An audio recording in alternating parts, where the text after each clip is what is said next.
Sa iba pang balita, inihayag ng Department of Environment and Natural Resources o DENR ang pagpapatupad ng hydroforestry bilang isa sa mga pangunahing hakbang sa pangangalaga ng kalikasan, kung saan mas bibigyang diin ang pagtatanim ng mga puno at halaman kapalitan traditional agricultural cropping. Ayon sa ahensya, ito ang unang yugto ng programang isasagawa katuwang ang local government unit o LGU ng Cagayan.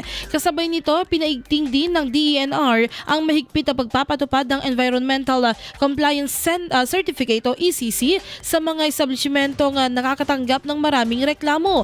Sa pahayag ni Attorney Ismael Manaligod, Regional Executive Director ng DENR Region 2, lalo silang maghihigpit sa mga lugar na sakop ng forest land, tabing dagat at tabing ilog kung saan masusing sinusuri ang pagsunod sa itinakdang terms and conditions.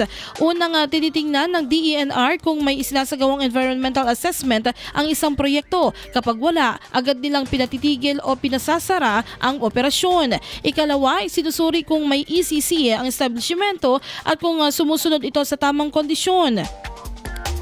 Nilinaw ng ahensya na ang ECC ay hindi permit kundi isang planning tool upang matiyak ang pangangalaga sa kalikasan. Sa usapin naman ng pamamahala, may direktiba ang kalihim ng DENR na gawing mas transparent ang mga transaksyon sa pamamagitan ng digital at online systems.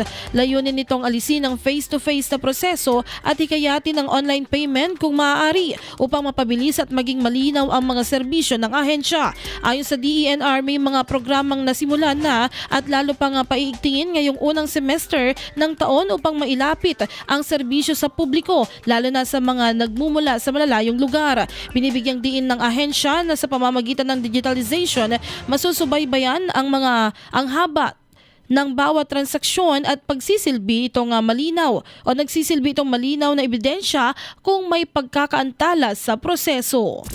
IFM News.